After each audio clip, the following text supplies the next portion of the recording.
Olá, como Lutero morreu? Eu não acho esse assunto interessante, não acho que em si tem motivo para a gente ficar pensando nisso. Mas quem perguntou sobre isso demonstrou que há sim motivo para essa conversa. A pessoa diz assim: gostaria de saber como Lutero morreu, porque escutei já diferentes relatos. E ela menciona alguns relatos e você vai ver que há um padrão em todos eles.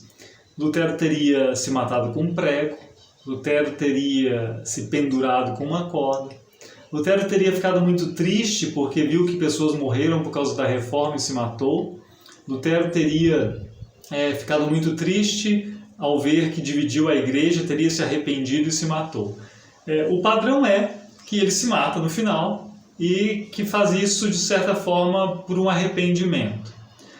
O propósito dessas versões é o mesmo. Ninguém está falando que Lutero se matou para pensar que ele pudesse padecer de uma depressão severa, que ele tivesse realmente um problema de saúde, né? Não é isso. O objetivo é criar uma imagem moral negativa de Lutero para se prejudicar a opinião que se tem sobre a reforma. Há algo um tanto ingênuo, mas também muito eficaz do ponto de vista da estratégia, né? Que é prejudicar a imagem do reformador para fazer parecer que a reforma toda não prestou.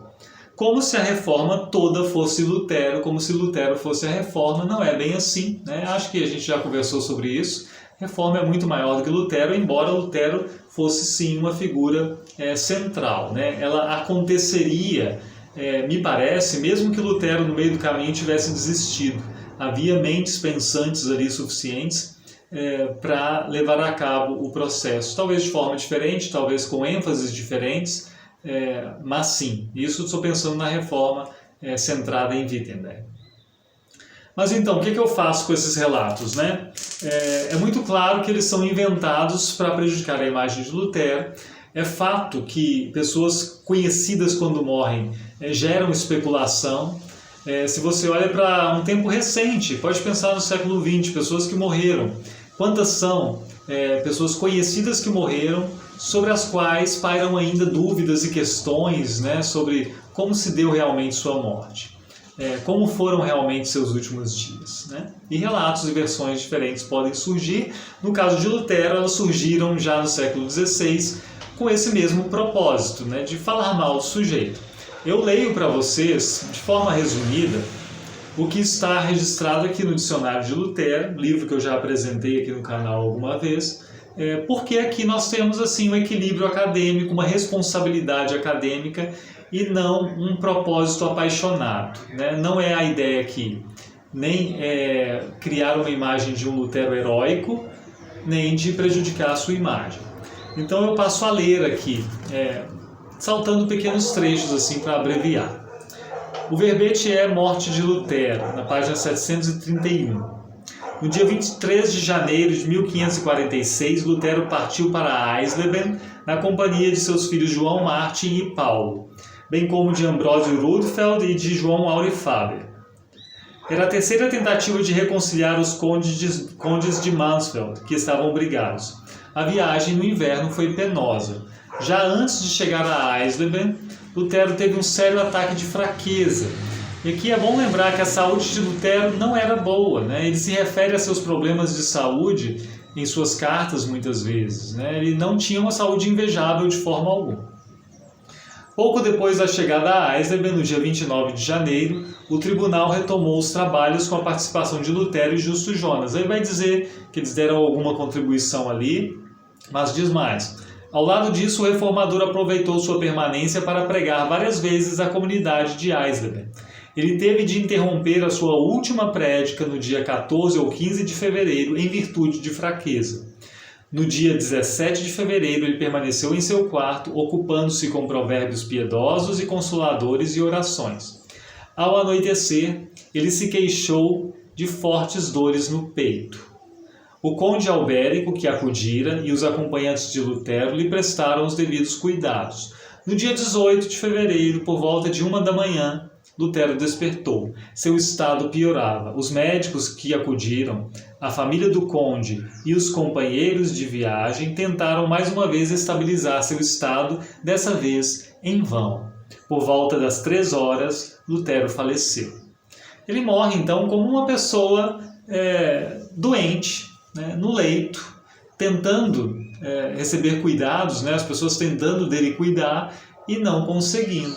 Num tempo em que não havia um diagnóstico tão preciso quanto o nosso tempo, não havia exame para diagnóstico por imagem, não havia um exame de sangue que pudesse perceber qualquer alteração, e não havia também recursos de intervenção assim, né, para resolver muitos problemas.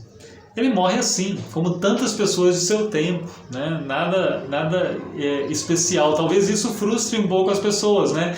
Não é uma morte assim notável e cheia de heroísmo, e não é uma morte também negativa. É um ser humano morrendo. Não tem muito o que dizer sobre isso. Aqui ainda no verbete vai dizer que a notícia da morte de Lutero se espalha rápido e começam a surgir relatos por meio de discursos de impressos também sobre como ele teria morrido, tentando colocar na cena de sua morte algo de uma imagem que se queria criar sobre ele, né? Tanto positiva, como alguém que confessou a sua fé até o último momento, como negativa, de alguém que estava muito arrependido dos seus feitos ou que foi punido por alguma coisa. Na verdade, nós não temos nada disso, né? O que temos desses últimos dias, um bilhete no qual ele fala da dificuldade de interpretação. E ele diz algo assim que, para compreender Virgílio, a pessoa teria que ter a experiência de um pastor. Para compreender Cícero, teria que ter uma longa experiência como estadista. E para compreender a Sagrada Escritura, a pessoa teria que ter dirigido as igrejas por 100 anos. É algo trabalhoso, não é algo tão simples assim.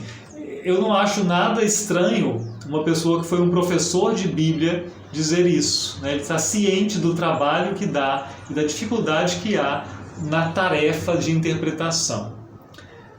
Esta última tarefa, então, de interpretar a Bíblia, seria uma tarefa portentosa, que excede as possibilidades humanas, um milagre.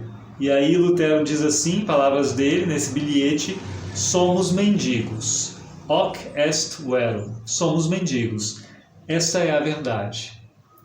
Alguém pode tentar interpretar isso de uma forma um pouco equivocada. Se você não conhece o pensamento de Lutero, pode pensar que dizer somos mendigos diante das Escrituras parece uma confissão de ignorância total, uma confissão de que posso ter errado tudo. Mas não, se você conhece o pensamento de Lutero e a forma de fazer teologia de Lutero, você entende que um elemento muito presente sempre no processo de pensamento, de leitura e tudo mais, é a humildade. Sem humildade não há teólogo, luterano pelo menos. Essa humildade diante da grandeza de Deus, diante da grandeza do que Deus revela, é uma característica do pensador Lutero. Então é totalmente coerente com esse professor de Bíblia aqui dizer interpretar as Escrituras é um milagre.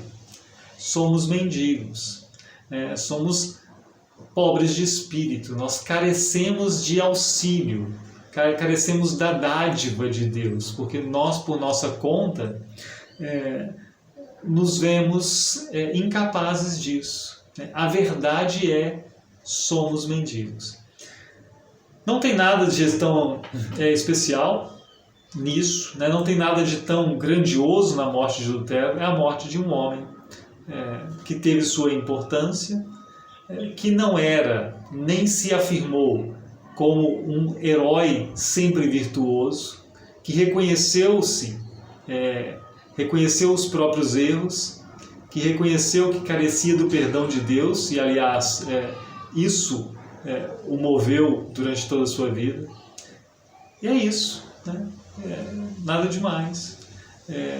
Agora, é claro que muita gente vai preferir ficar com as historinhas inventadas, porque elas têm o seu propósito, e às vezes nós queremos que esse propósito sobressaia, né?